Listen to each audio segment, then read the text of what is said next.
Now, as we've said many times, up until this point, from the point Clermont arrived at the club, the one main thing that Clermont had to do for this club was get us up to the January transfer window in good shape, and we'll take it from there.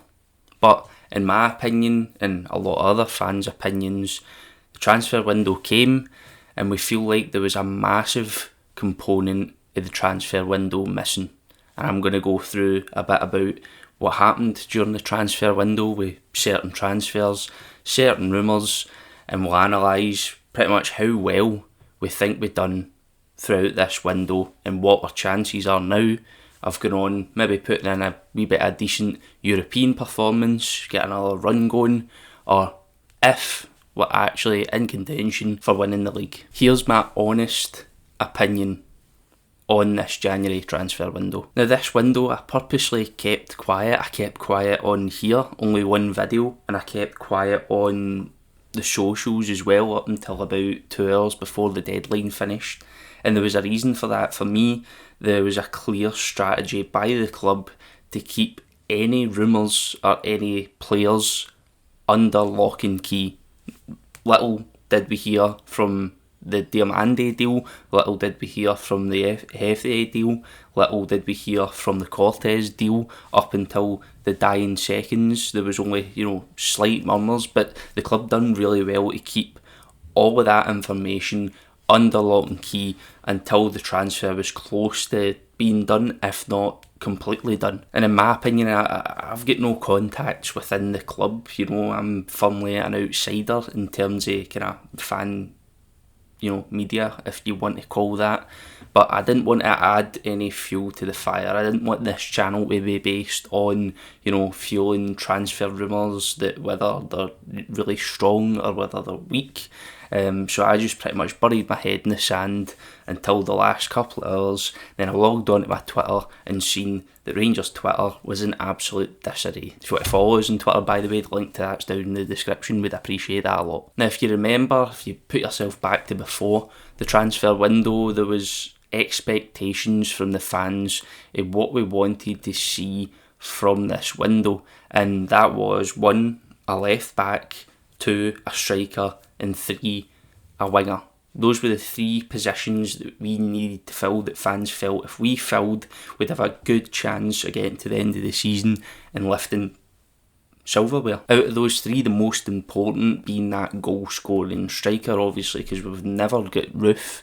Danilo's injured. We've got Sima, who's a goal scoring option, who's now, out of action, and pretty much left with Dessers up top, who, to be fair, is starting to find a tiny bit of goal scoring form, but at the same time, he's still that kind of player that's missing those big chances when we need them the most. Now, at the start of the window, we done business really early and we got Silva in to try and fix that, but all fans are kind of in agreement that Silva isn't that out-and-out goal scorer, that, 20-25 goal a season striker that we were looking for. A lot of fans wanted Shankland, but the interesting thing about the Shankland deal is that all signs pointed towards Rangers not really being interested. The only thing about the rumours about Shankland were,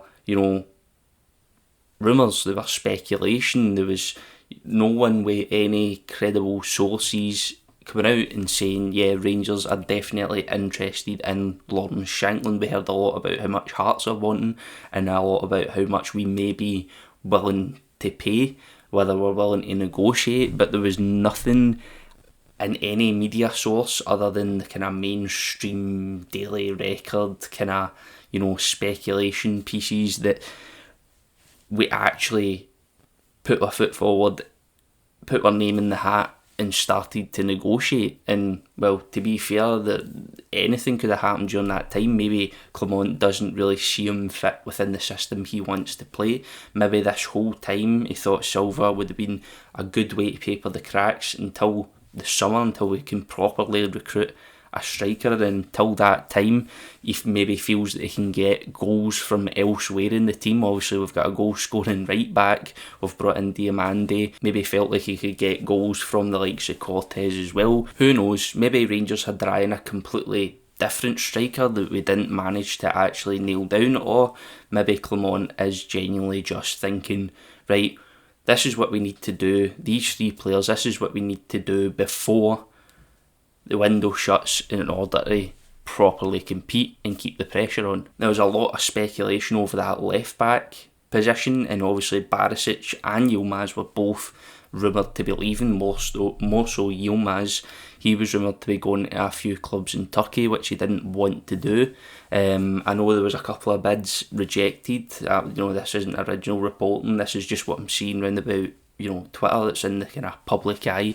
There was bids rejected, and eventually Yilmaz is staying with us, and to be fair, I'm not distraught about that, because let's be honest, Yilmaz has been putting in some pretty decent performances. He's getting to that stage of this Rangers career that we all hoped he would reach, and eventually topple Barisic or provide a challenge. Obviously Barisic is the one the fans would most like to see leave the club. I think he's kind of run his course at Rangers, and I don't think the fans see any way back from him unless Yilmaz obviously 1 gets injured or 2 completely loses form. But at least right now we still have that depth at left back, and obviously we've got Hefty in as well, which we were hoping to get done at this stage, but the club that he's on loan at, it made it kind of complicated, because he'd have to get recalled from the club he's on loan at to his original club in order to complete the transfer to us.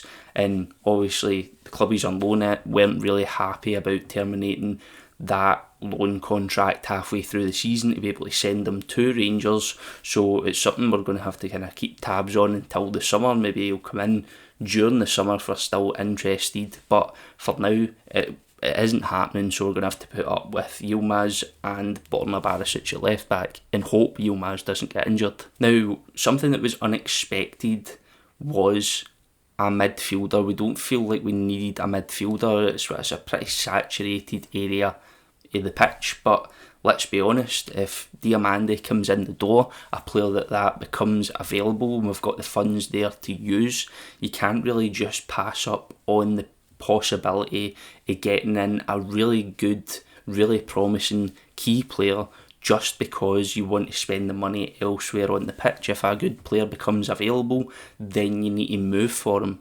It comes available at a good price as well, $4.5 million, which might, if the rumours about his potential and his ability are true, may end up becoming a bargain in a couple of seasons to come. So I've no problems with prioritising and making Diamande a number 1 signing in this transfer window, because, as I said, if a good player becomes available, you go for him.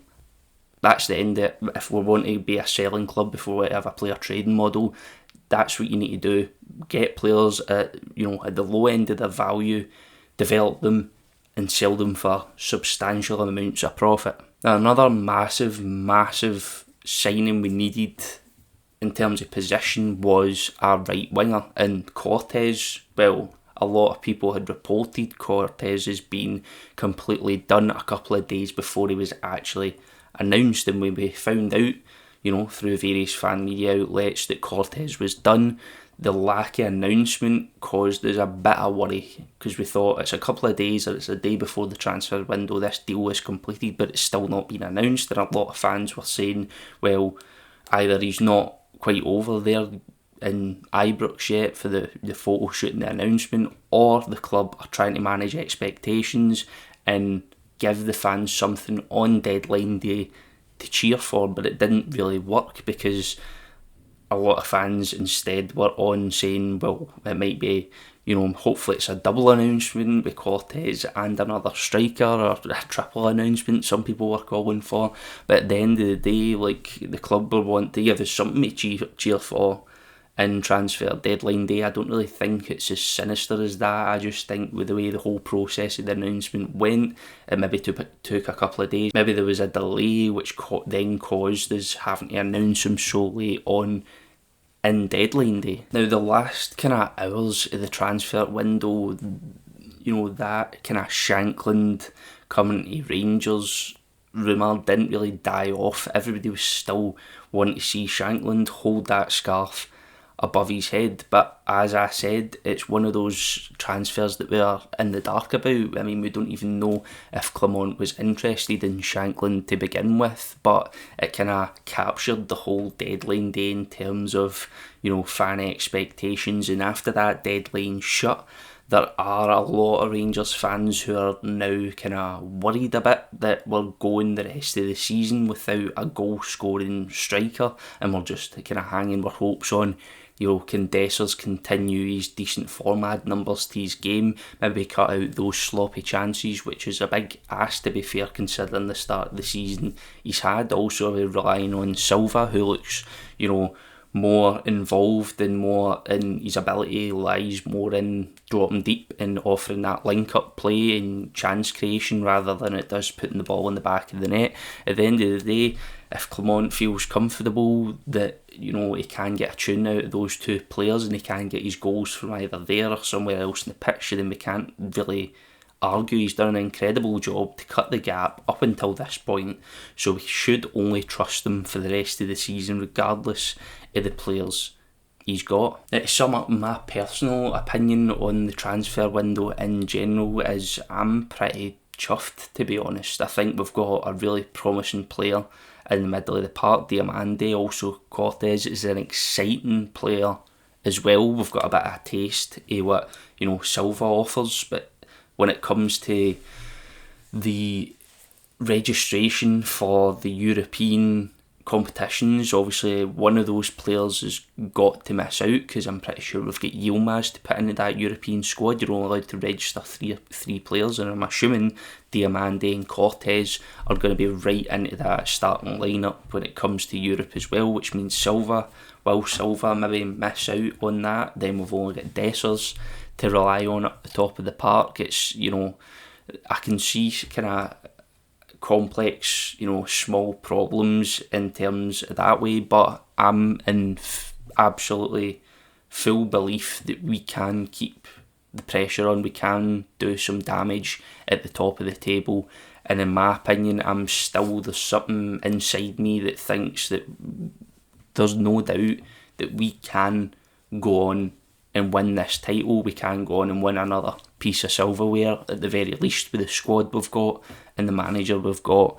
And what I want you to do is I want you to jump into the comments. Let me know what you thought about this transfer window, what you thought about my opinions, and what you think about our chances going forward. Are you happy with the business we've done, or is the fact we've not signed a striker still kind of hanging over your head like a dark cloud? Remember, the BlueSea channel memberships are down in the description. The link to that helps us invest a wee bit more back into the channel with your help. As I said, link to that down in the description next to our socials, and I'll see you next time.